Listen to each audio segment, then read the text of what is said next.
Italy, 1947. 2 years since the war's end. Poverty plagues much of the country, fertile ground for communism, which promises a solution to economic ills and injustice. Life was extremely hard. Besides the political tensions, there was always a sense of having to tighten your belt. We were hungry. We were always hungry.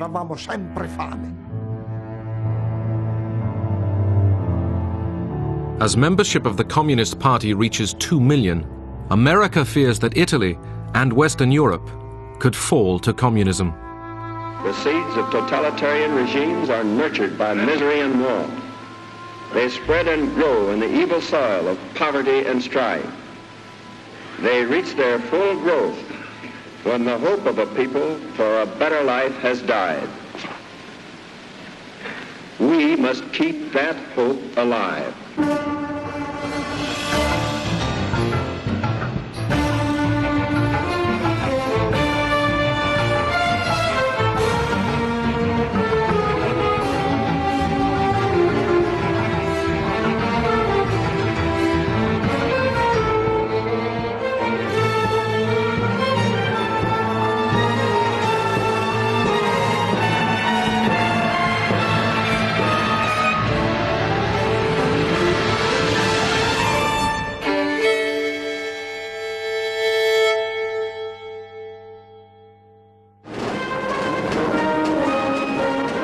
May Day in Moscow, 1947. The Red Army was the largest fighting force in the world. Stalin had established control over most of Eastern Europe.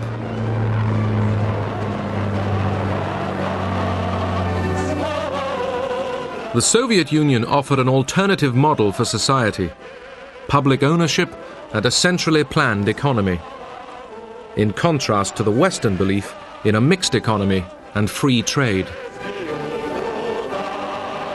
There was great alarm at the deteriorating political and economic situation and fear that the domestic communists in Western Europe would become so active and so disruptive that it would lead to economic collapse, which was probably going to happen anyway unless something was done. And this would give an opportunity to the Soviets to extend their influence in Western Europe. In February 1947, a financial crisis forced the British government to tell Washington they were ending aid to Greece and Turkey. The administration feared the Eastern Mediterranean might fall to communism. Truman used this opportunity to take the offensive.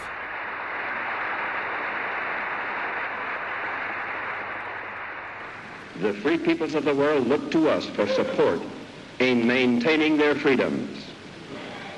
If we falter in our leadership, we may endanger the peace of the world, and we shall surely endanger the welfare of this nation. I was there in the balcony listening, and I was struck by the absolute concentrated attention of the Congress. On this occasion, everyone in the hall realized that this was a major historical event. I therefore ask the Congress to provide authority for assistance to Greece and Turkey in the amount of $400 million for the period ending June 30th, 1948. Truman pitched the struggle for the first time as between freedom and tyranny, the West and the communists. Truman had to persuade the often isolationist Congress to act. The anti-communism of the Truman Doctrine did just that. The Truman speech reflected very clearly Truman's own character. He liked to see issues very clearly and to come up with clean-cut answers. After 5.5 years of a war to defeat fascism, Europe was bankrupt. Industry lay in ruins. Homes were in rubble. People struggled to survive.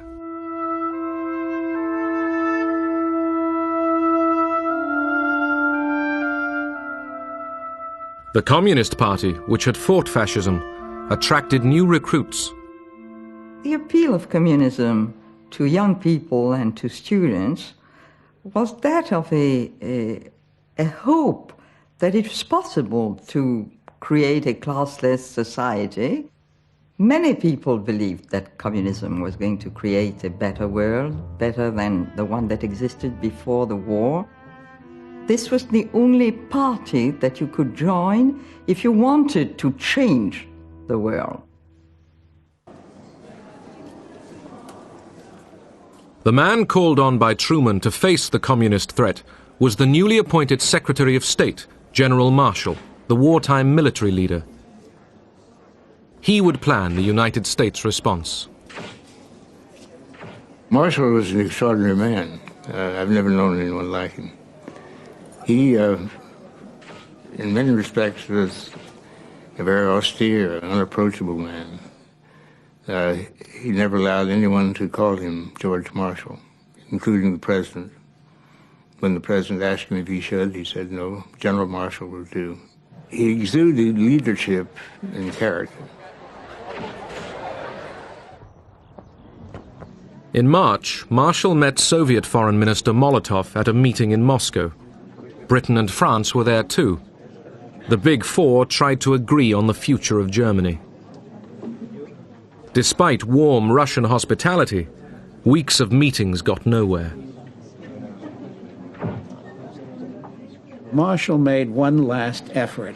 He had an interview with Stalin in the Kremlin, and that interview convinced Marshall that what the Soviets were doing were stalling for time in order for the situation in Western and Central Europe to become more and more adverse, so that popular unrest would become greater and greater, the communists would grow in strength, and that maybe communist regimes would come to power in Western Europe without the Red Army having to invade.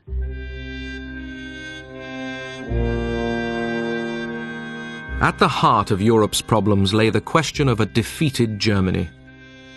Stalin wanted to keep Germany on its knees, concerned that otherwise it would rise up one day and threaten the Soviet Union again. The Americans believed that Germany must get back on its feet before there could be a full European recovery. Marshall was now convinced of the need to act quickly. On his return from Moscow, he instructed the State Department to begin preparing ideas for a European rescue plan. Billions of dollars would be needed. Would Congress approve this enormous cost? The whole situation is critical in the extreme. We happen to be,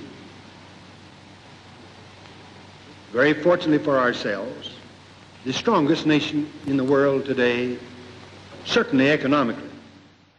The urgency was such that Marshall rushed forward his plan. There will be requirements in this program. He announced it at an awards ceremony at Harvard University.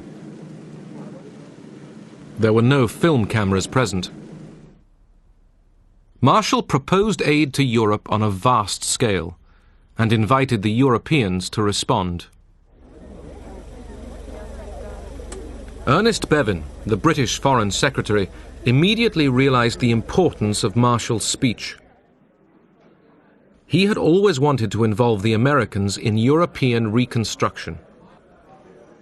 When Marshall made his big speech in Harvard, Bevin seized upon it and, bringing the French in at the same time, welcomed it, and out of that they built up what became the European Recovery Program and the whole recovery of Western Europe.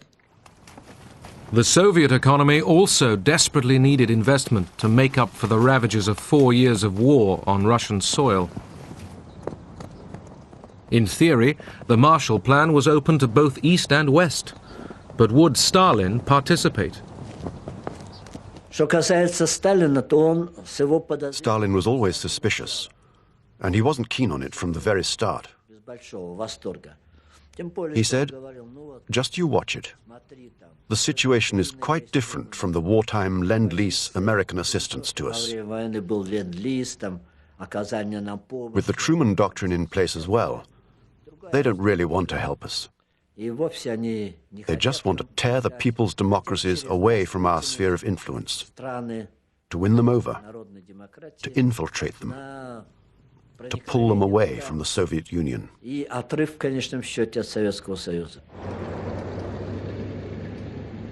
In Paris, a foreign ministers' conference opened to frame the European response to the Marshall Plan.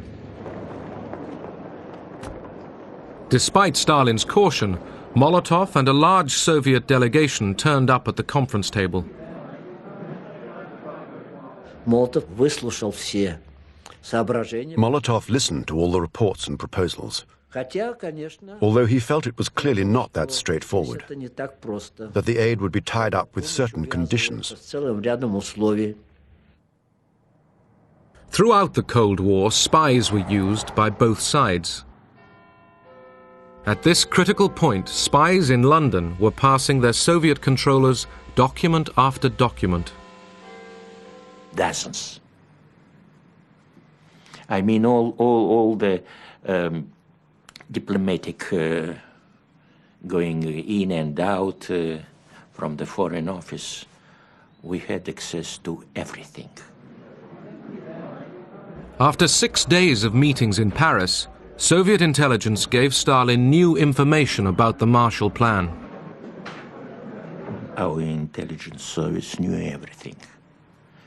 We've read all the documents which were produced by United States, by the government of the United States, which was sent to almost all European countries, including the government of the Soviet Union, but and other documents which were not sent to the Soviet Union. This information confirmed that America didn't really want us to participate in it. They just made this demonstrative gesture in order not to scare away those already dealing with them. Stalin abruptly told Molotov to pull out of the negotiations. As Molotov left the Paris meeting, he accused the West of dividing Europe into two hostile camps. There never was any thought that the Soviets would actually join the Marshall Plan, but it was a desirable step to persuade the world that we really were being altruistic here. This was not basically an anti-communist, anti-Soviet measure, and should, by some miracle, the Soviets themselves join, or some of their satellite countries, we would have welcomed them in it. But we didn't think that was a realistic possibility. In Prague, the Czechoslovaks discussed whether to join the Marshall Plan. In the democratically elected government, a third of the ministers were communists. The reactions were absolutely positive. Even the communist ministers in the government, in the Czechoslovak government, agreed with our participation in Paris. That means to attend the conference to prepare the Marshall Plan. The decision of the Czechoslovak government was absolutely unanimous. Stalin summoned the Czech Prime Minister, Klement Gottwald, to Moscow. With him came the Foreign Minister, Jan Masaryk. They arrived on the afternoon of July 9th and waited. It was about 11 o'clock in the evening, that means before midnight. Somebody came that they should immediately go over to Kremlin. But the principal question put before them was that the Czechoslovak delegation shouldn't go over to Paris to attend to the conference on the Marshall Plan. Stalin said, if by 4 a.m. on the 11th of July you have not refused to attend, then be prepared. This will have serious consequences on our relations with you. Stalin was quite clear, quite rough, and he gave the ultimatum of 4 hours to our delegation to say their decision. Finally, the same government which accepted unanimously the presence in Paris rejected it. As far as the Marshall Plan is concerned, there was no normal discussion. There was practically only a quite clear order. You have to do it, and if you do not do it, so you are not our friends. You are betraying the Union, Soviet Union, and so on and so on. So this was quite clear. When the Czech delegation left Moscow, Gottwald read a prepared statement. He couldn't hide his discomfort. Народы станут еще крепче. Поэтому да здравствует вечная дружба и союз Советского Союза и Чехословакии, да здравствует героический советский народ и его великий вождь генералиссимус Сталин. Jan Masaryk was shattered by the experience. When he came out from the plane, he said quite clearly, I was going to Moscow as a minister of a free state, and I am returning as Stalin's slave.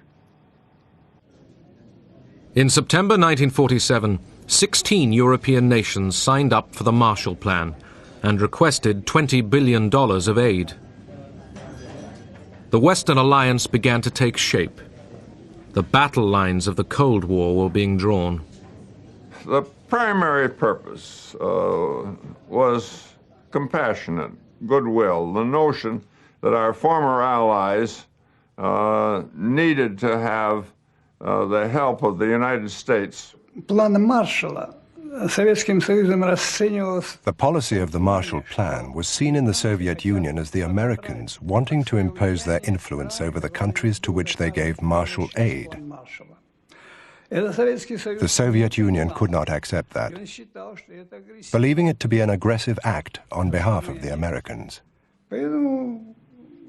That is why the Marshall Plan was never accepted in our country. That September 1947, Stalin revived the pre-war Communist International as the Cominform. Through it, Stalin planned to control the countries of the Eastern Bloc. He also instructed communist parties in the West to take the initiative in seizing power. In American propaganda, the Cominform was represented as a sinister, shadowy conspiracy of evil. But its economic associate, Comecon, offered Russian aid to Eastern Bloc countries, sending grain to Czechoslovakia after a bad harvest.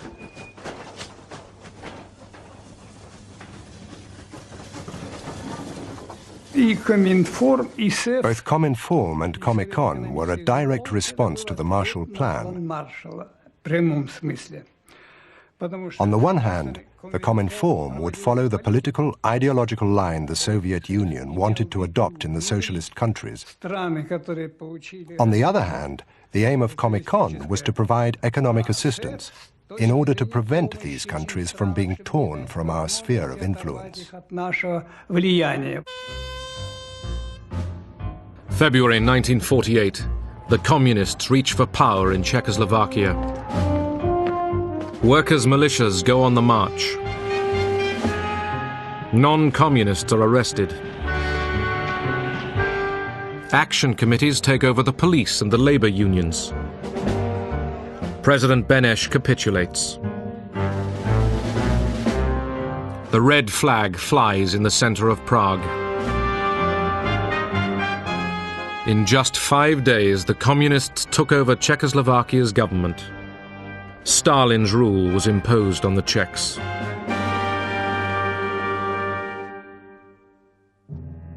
Two weeks later, Jan Masaryk fell to his death from the window of his apartment in Prague. The argument still rages. Did he despair and jump, or was he pushed?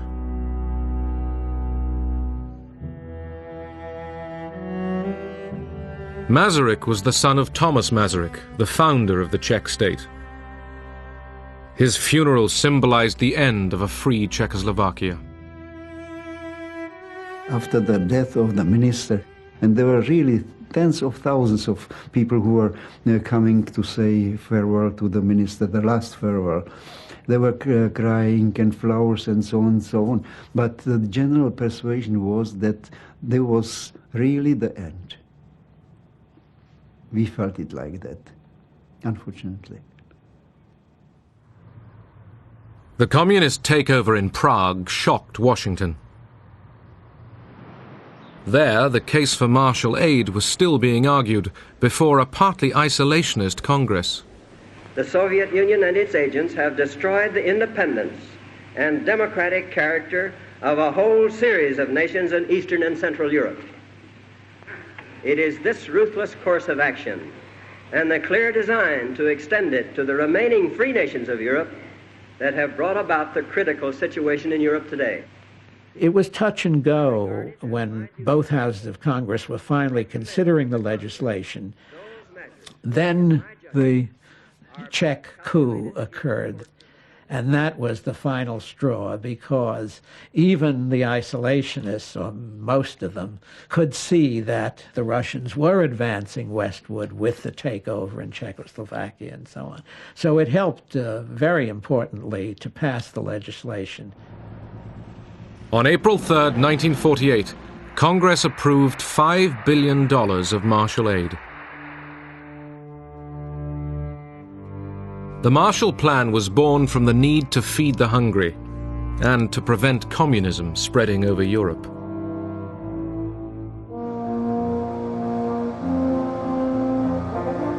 "20% of the aid were loans, 80% grants.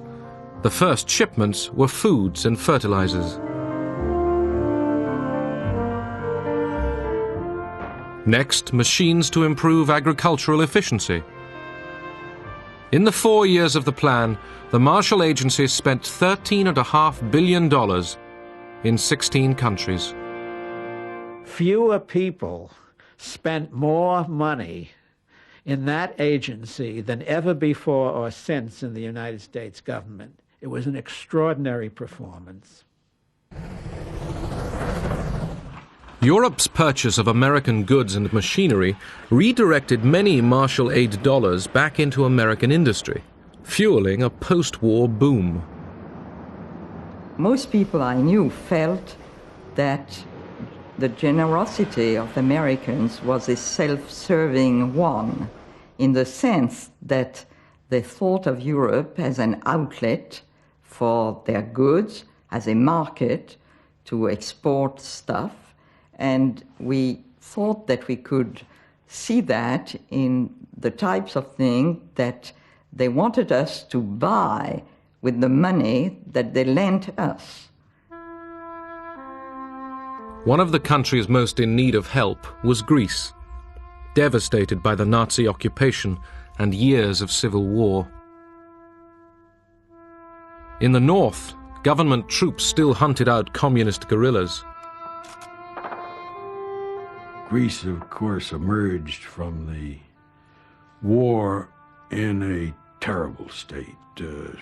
Probably 2,000 of the nation's villages had been razed and burnt to the ground by the reprisal raids of the Nazis. The consequence of the Civil War was to add to that terribly shredded kind of social fabric. During the 4 years of the Marshall Plan, Greece received nearly $700 million of economic assistance. Young Americans were thrust into positions of heavy responsibility. I was the youngest member of the Marshall Plan mission in Greece. I arrived there at the age of 23, and to my astonishment, a year later, at age 24, there I was in charge of the Greek import program.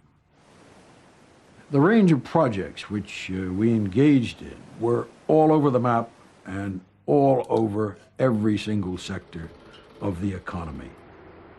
And one could say that America fed and fueled and clothed the Greek nation.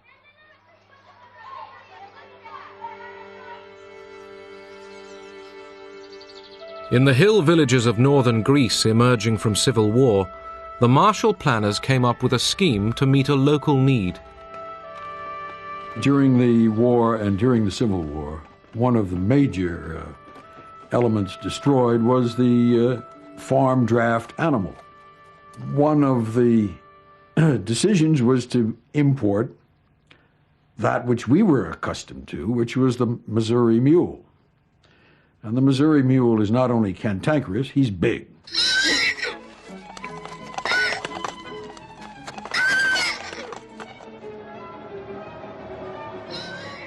American mules arrived in Greece after a long sea voyage.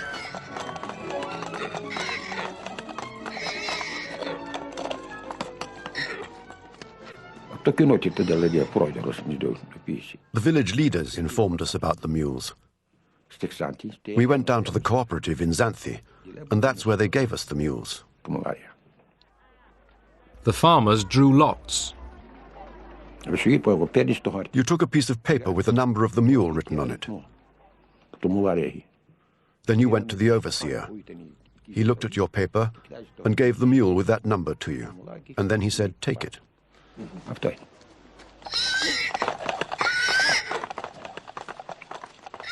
The only problem was that the American mules were very much larger than the animals local farmers were used to. The mules were very good. They were a bit wild, but slowly we got them under control. They were fat and big, and we began to use the mules to plough.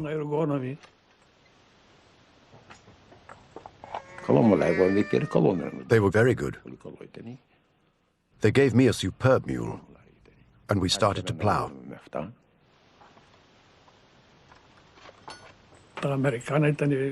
The American mules were best. They were from the stable, well-fed and fat. You could put 200 kilos on them, and they could take it. Our own mules were small. We were very thankful. How could we not be thankful, since we had nothing? Long live America. Industrial Europe faced other problems. France, 1947. Workers at the Renault factory near Paris went on strike. When communist ministers backed them, they were expelled from the government. Several months of disruption followed.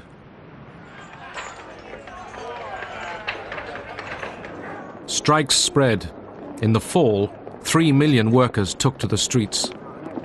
We had a lot of sympathy for the strikers because we felt that they were poorly paid, and we felt that the government wouldn't do anything for them unless they put pressure on the government. Ministers feared civil war. The United States made it clear to Paris that there would be no Marshall aid to French industry until the government had the communist threat under control. Acts of sabotage culminated in the derailing of an express train, causing 20 deaths. The strikers lost popular support. The disruption ended. The French Fourth Republic would now receive Marshall aid, $2.7 billion of it. Yugoslavia had gone communist at the end of the war, without help from Moscow. The Yugoslav leader, Tito, became an ally of Stalin. But it was an uneasy alliance. Tito, in Stalin's view, was acquiring more and more an independent position in various ways, including international affairs. Tito didn't consult or seek advice from Stalin in advance. He was moving further and further away from the socialist direction. The split came in 1948 when Stalin expelled Tito from the Cominform. Following the rift, Tito turned to the West. After a series of disastrous harvests, Tito requested American economic assistance. In 1950, he signed an agreement with the United States government. Yugoslavia emerged from behind the Iron Curtain. American agents distributed more than $150 million worth of aid. This was not totally an altruistic effort. The United States had enormous self-interest in the success of the Marshall Plan. Otherwise, it wouldn't have been undertaken. America had a vital stake in the recovery of Western Europe. If the United States had allowed Europe to collapse, it would have cost us much more than what we spent on the Marshall Plan. We were doing well by doing good. But as well as doing good, Washington was preparing other tactics. In Italy, by 1948, the Communist Party, led by Togliatti, dominated the left-wing Popular Front. The Christian Democrats, led by De Gasperi, ran the government. In April, the first general election since the war raised expectations of a communist victory through the ballot box. Io mi aspettavo che il Fronte Popolare, I expected the Popular Front, the union of all the parties of the left, to win the election. This union of the left had to get together to counterbalance the Christian Democrats and the forces of the right. Some Italians feared a communist victory. That election could have been a touch-and-go election between Italy saying on one side of the world or the other side of the world. First of all, I think it would have been a tragedy for Italy, but I think it would have been a tragedy for Europe. I think it would have been a tragedy for the Mediterranean, and it would have been a setback for America. In the United States, a campaign was orchestrated to persuade Italian Americans to write to relatives urging them not to vote communist. 10 million letters were sent. Dear cousin Maria, have you thought what a communist victory would mean for Italy? It would be terrible. Italy would be ruled direct from the Kremlin. Look what happened in Czechoslovakia. You must realize how serious the situation is. You should see what the papers are saying. Please, here. Listen to us. I urge you not to vote communist in the elections. Your cousin, Luigi. Fu un'iniziativa molto intelligente perché arrivava direttamente alle famiglie. It was a very intelligent initiative because it got through to the families directly. Mezzo secolo di emigrazione. After half a century of emigration, there were hundreds of thousands of Italian families in America. So, to receive a letter of encouragement from them, a letter stating that they shouldn't vote for the Communist Party, well, that was very influential. Letter writing was not enough. The newly created CIA decided to take the offensive. What the CIA needed was authority to develop a program of covert action. General Marshall knew that the situation in Italy was critical. The largest communist party in the world outside of the Soviet Empire. Not having an organization and knowing that the State Department could not achieve the things that he knew had to be done, he personally said, we must explore the means of getting authority to carry out a covert action program that would challenge this tremendous communist threat. This led to a debate within the young CIA. Did it have the legal authority to carry out covert operations? CIA lawyers studied the wording of the new National Security Act. If The President of the National Security Council, the head of the National Security Council, is the President of the United States. And if he specifically directs the CIA under Hillenkotter to carry out operations to help Democratic parties, and if the Congress that was put in, if the Congress gives the money to support such a thing, then the authority is there. And that was the green light. The CIA then intervened. It began covert operations in support of anti-communists and of the Christian Democrat Party. I was in that branch of the CIA at the time that had to rush into the breach without training in covert action. And we had bags of money that we delivered to selected politicians to defray their political expenses, their campaign expenses, for posters, for pamphlets. Io direttamente non sono a conoscenza di questo. Personally, I'm not aware of that. It was spoken of, but I don't know anything about it, because I was never directly involved in party affairs. The Church, too, mounted a powerful campaign against the communists. Pope Pius XII was very concerned about the Communist Party. Not so much about their politics. He was concerned about their doctrine. And as Pope, Pius XII had to be concerned about what was happening in Italy at the time.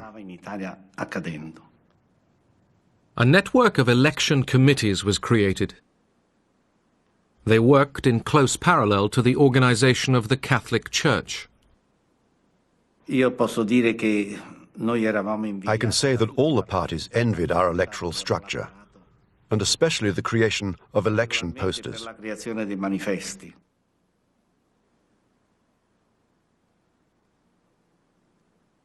In the rural areas, there were no cinemas. It was unthinkable at that time. So we had this idea. We sent some lorries out into towns and villages, and we projected the films at night, electioneering films.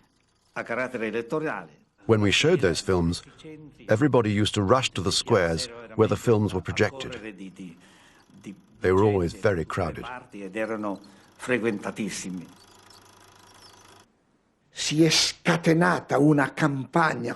They unleashed this tremendous campaign against the left, against the communists, against the socialists, and they told the most terrible lies about them. Things out of this world. The Church had a great influence over the people because 90% of them were Catholics and members of the Church. At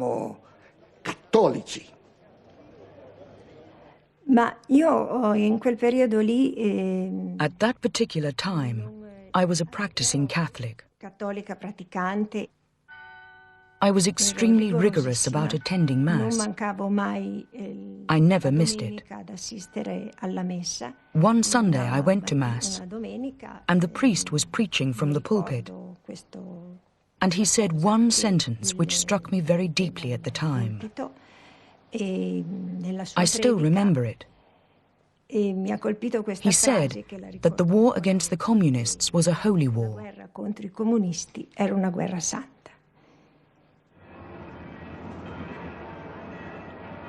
Pope Pius XII and the Catholic Church had supported the fascists throughout their decades of rule. But the Vatican totally opposed communism. Just days before the election, Pius XII excommunicated many members of the Italian Communist Party. When I heard about it, I was terribly upset. To begin with, there was the fact that at the time I was engaged to my fiancé. We were getting married the next year, and this meant we couldn't get married in church.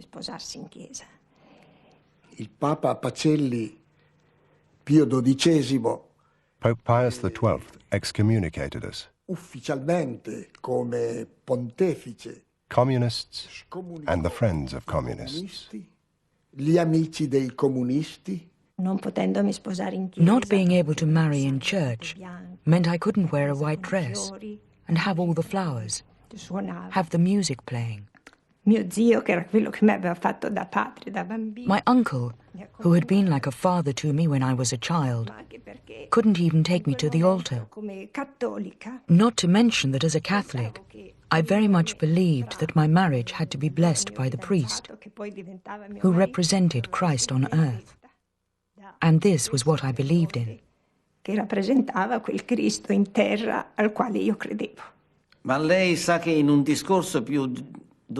know that Pius XII, in one of his speeches, said you are either for Christ or against Christ. And the Communist Party was against Christ.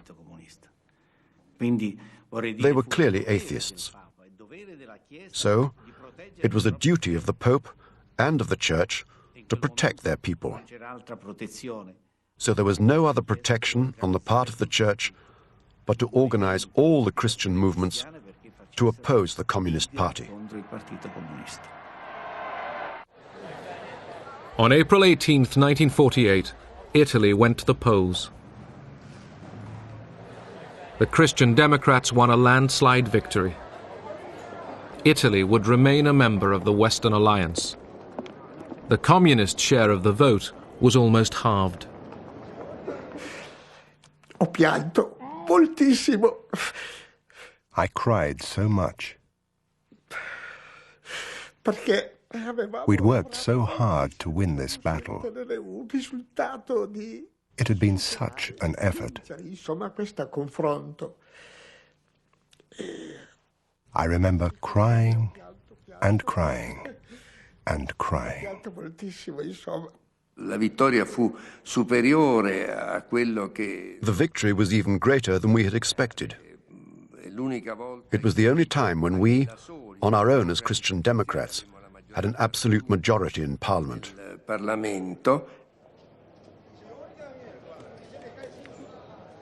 The CIA, too, drew its conclusions from the election victory.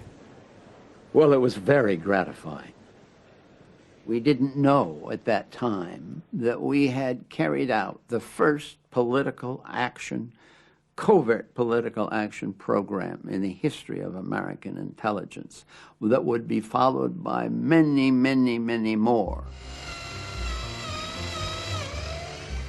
Now that Italy had elected to stay in the Western Bloc, the United States released a flood of Marshall aid. In Turin, the Fiat Motor Company received giant new assembly line machines from Detroit and Pittsburgh. Fiat was re-equipped with some of the most sophisticated machinery in Europe.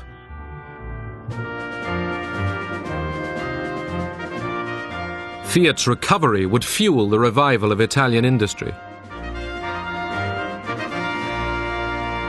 In Europe and in Italy especially, we thought of America as all-powerful. They had 50% of the world GNP, they had all the modern technology, they'd beaten the Nazi system. And I don't say that you didn't expect it, but we were pleasantly surprised to see the generosity of their foreign policy. And the generosity of their foreign policy at that moment was expressed through the Marshall Plan. The Marshall Plan also demonstrated the United States' desire to secure Europe's future. The message was, modernize your economies, and you too can be like us. The Americans were trying to impose American ideas, American organization into Europe. There was a feeling that if the European economies were to be rebuilt, if Europe was to be competitive in the world economy again, it would have to imitate American production methods, American management methods, and so on. And many European businessmen were eager to do this. In those years, I mean, the immediate post-war years, the whole of Europe was in a recession. So first of all, it helped us step out of a recession. It gave us a certain amount of speed to the economy. But that was the first step. the second real step that was it approached this European community on the whole. It brought us towards NATO, and it brought the European countries closer to each other and to the United States. The Marshall Plan set out to build a European consumer society. The United States wanted a free enterprise Western bloc, peaceful, united, and tied to American trade and capital. The Soviet Union was forced to build its own rival bloc. The people of the socialist countries would eye the West for 40 years and wonder.